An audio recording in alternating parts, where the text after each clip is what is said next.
Assalamualaikum warahmatullahi wabarakatuh.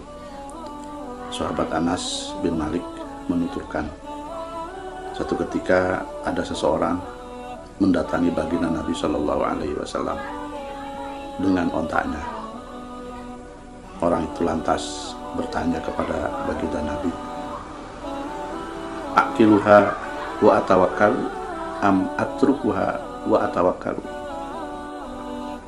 Apakah ontanya aku ikat lalu aku bertawakal, atau ontanya aku biarkan lepas dan aku bertawakal?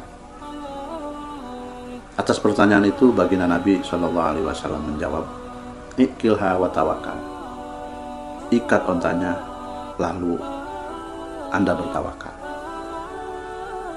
Dalam hadis yang diriwayatkan oleh Imam At-Tirmidzi dari sahabat Abi Hurairah ini, Rasulullah Shallallahu Alaihi Wasallam secara gamblang menjelaskan hubungan antara tawakal dan ikhtiar. Tawakal bukan berdiam diri, tetapi tawakal adalah berusaha agar mendapatkan yang terbaik. Dalam hadis lain yang juga diriwayatkan oleh Imam At-Tirmidzi, Rasulullah Shallallahu Alaihi Wasallam bersabda, "Lau annakum kuntum tawakkaluna 'ala Allahi haqqa tawakkuli."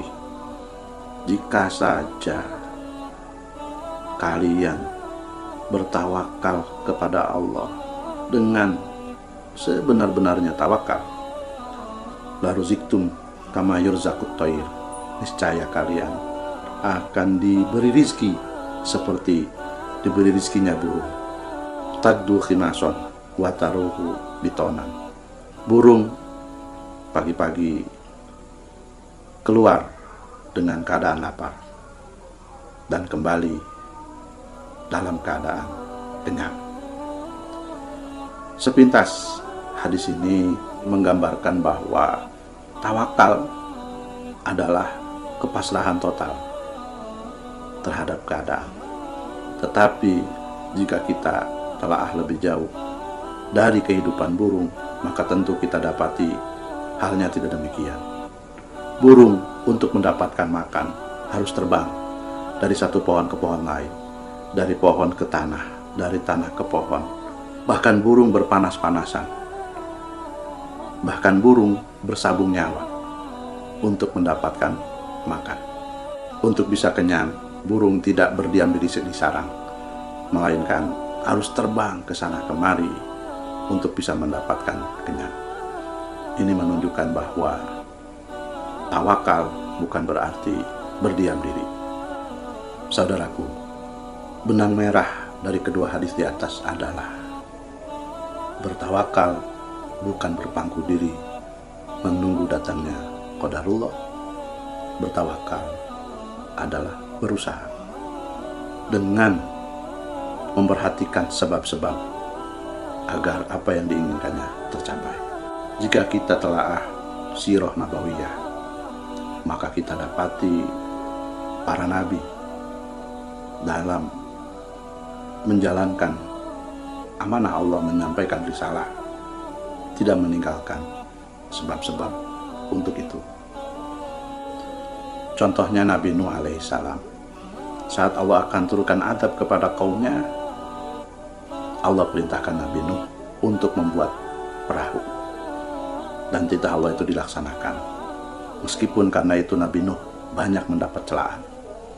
Wa yasna'ul fulk wa kullama marra alaihi mala'um min qaumihi sakhiru min.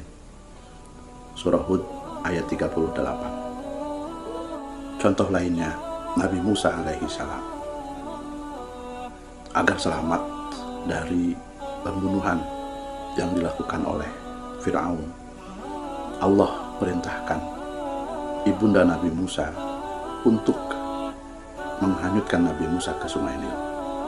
Fa'alqihi fil yammi wala takhafi wala tahzani inna radduhu ilaik. Lemparkanlah dia ke sungai Nil, kamu jangan takut, kamu jangan bersedih, sungguh kami akan kembalikan ia kepadamu. Mengapa Allah sampai perintahkan ibunda Nabi Musa menghanyutkan Nabi Musa ke sungai Nil? Agar bisa selamat. Contoh lainnya Nabi Yakub alaihissalam. Saat putranya Yusuf alaihissalam menceritakan mimpinya, beliau minta kepada putranya untuk tidak menceritakan mimpinya itu kepada saudara-saudaranya. La taksus ru'yaka ala ikhwatik fayakidu laka kaida. Surah Yusuf ayat 5. Nabi Yakub khawatir jika Yusuf menceritakan mimpinya kepada saudaranya, mereka dihinggapi oleh rasa hasad dan bermaksud mencelakakan Nabi Yusuf alaihissalam. Nabi kita Nabi Muhammad SAW juga banyak memberi contoh.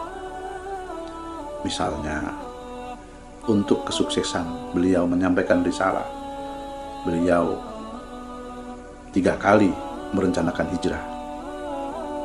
Hijrah ke Habasyah, hijrah ke Taif, dan baru terlaksana hijrah ke Madinah. Bahkan kita tahu dalam proses hijrah beliau ke Madinah, kita dapati beliau lakukan ikhtiar-ikhtiar yang luar biasa sulitnya. Mulai dari upaya menghindar keluar kepungan kufar Makkah, sampai beliau berjuang bersama sahabatnya Abu Bakar transit di Gua Thur yang sungguh sangat melelahkan.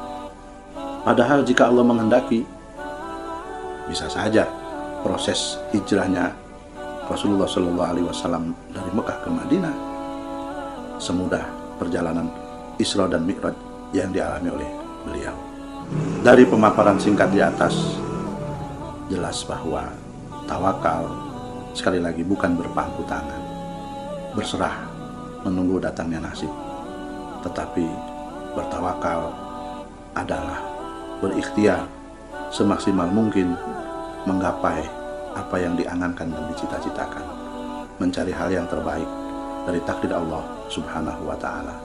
Wallahul muwaffiq ila aqwamit thoriq. Assalamualaikum warahmatullahi wabarakatuh.